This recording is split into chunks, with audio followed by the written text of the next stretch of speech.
If you have been around here for the past 2 years, then you have heard us talk about the forefront. Let me kind of give you a quick little history, and then we'll dive into a little update on this. So the forefront began back in 2021. The staff and I, we began to kind of feel like that maybe this idea of creating a space for our community, like if we're going to do that, then we need to kind of put our money where our mouth is.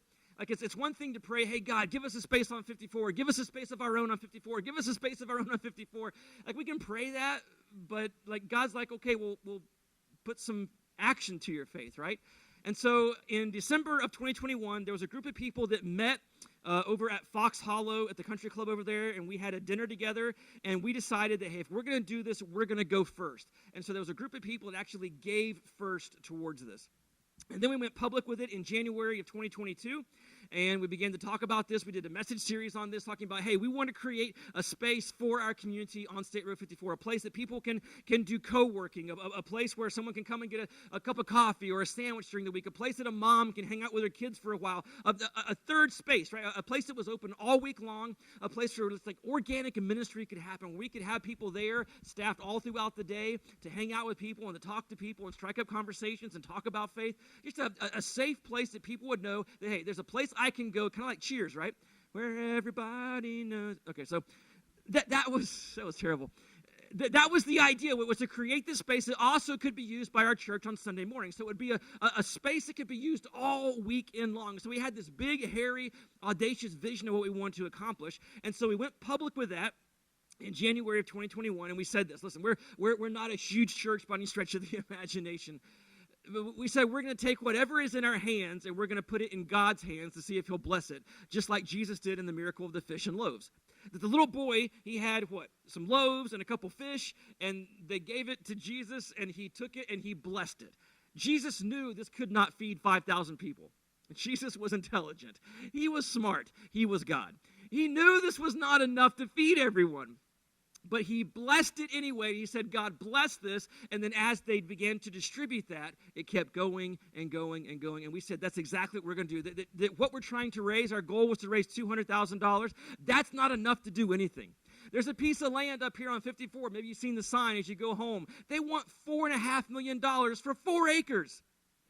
$200,000 doesn't come near that, right? So we know this is not enough, but what is it? We're going to put what we have into his hands and trust that he can bless it and open doors that we can't do. So listen, $200,000 is a pretty ambitious goal. It was a 2-year campaign, only a 24-month campaign, but today this is the big news that I wanted to share with everyone is that as of this week, we have surpassed our goal, $205,000. Still with 3 months to go in the campaign. Guys, let me just tell you what a remarkable thing this is. We did not hire an outside consulting company. A lot of churches, when they do capital campaigns, they spend thousands and thousands of dollars for a consulting company to come in and tell them how to do this. I don't know what I'm doing. We don't know what we're doing. We just kind of got in front of everyone and said, here's the deal. This is the thing. And there's no way we're ever going to, this is crazy, this is ridiculous. People are going to laugh at this and think this is nuts. But I just want to tell you that miracles have taken place, and as we sit here today, we have not only met our goal, but we have surpassed it at the level of $205,000. Because that is not normal. That is a miracle, I'm telling you. And so I just want to thank you guys. I want to thank everyone that gave. I want to thank everyone that sacrificed, and just praise God. And I want to give you some next steps from this, okay? So we've reached and surpassed our goal. So here's some next steps. We're going to have a freaking big party at the end of January. You can put that on your calendar, on your phone right now. Freaking big church party. That's going to come at the end of January, which is when the campaign was supposed to end. And at the end of January of this next year, that's the official end date. And we're going to throw a big party because this is not normal. God has moved. God has done something. And so we believe, like they did in the Old Testament, when God did something big, what'd they do? They do a party, usually for days. It's not going to be for days, but it'll be for one day, right? So we're going to throw a huge party. The second next step we're going to take is that we're going to move this money into a high-interest savings account. There is actually a Christian finance organization that specializes in this. And so we're going to take this money and move it and get about 4.5%, 5% a year on our money. So until God opens the door to where we're actually going to be able to use this, we're at least going to what? We're going to put it with the bankers to make a little bit of interest on that.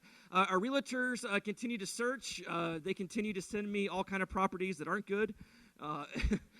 We continue to trust. Those of you that are around, we did 2 prayer walks around the piece of land we've been trusting God for. It's right up by Bexley, behind the Spring Hill Suites Hotel. There's a massive, it's the last tract of land on 54 over there. We've been looking at it and praying about it. I've been praying about it for decades. We've been praying about it for a couple years now. The doors are not open to that. We did a prayer walk. We buried a freaking time. I've said freaking a lot today. I don't know why. I'm sorry. If you brought your kids, forgive me. We buried a time capsule on their property. It didn't get arrested. It was cool. So we buried a time capsule with all this stuff, believing that this is going to be the land. So continue to pray that God opens the doors that humanly speaking, we can't open. And then here's what I want to do in the remaining part of this year. I want to take those of us that are committed to giving to the remainder of this. I'm not asking you to give anymore, but what I am asking is this. Let's shift that money to a Christmas offering. Let me tell you why specifically we need to do this. So here's why I want. One, it makes things neater and financially when we're trying to figure out where all this money goes. But I think this is important too, just to realize that the church itself continues to have needs as well. That we've been amazingly generous, and you guys have given above and beyond, and it is incredible to see what God has done. But as we continue to have a little bit of time left, since we got done early, let's shift that giving to a Christmas offering with 3 particular needs. One is that we've reached a point that we need to add more staff. We have 2 part-time staff and myself. We need to increase that if we're going to be able to care for the people that God is sending us. So we're going to look to add some part-time staff. Also, we've got some sound equipment that needs to be purchased. We've been doing without it, and we've been kicking this can down the road for 10 years now. For 10 years, we've been kicking this need down the road, and we need to go ahead and do this to show our band that we honor them and appreciate their gifts and talents and what they do on a week-in and week-out basis. Also, here in the warehouse, we've got some aging AC needs. This year, we spent $1,200 to get our ACs up and going when they break, and that's going to continue to happen because they're getting older.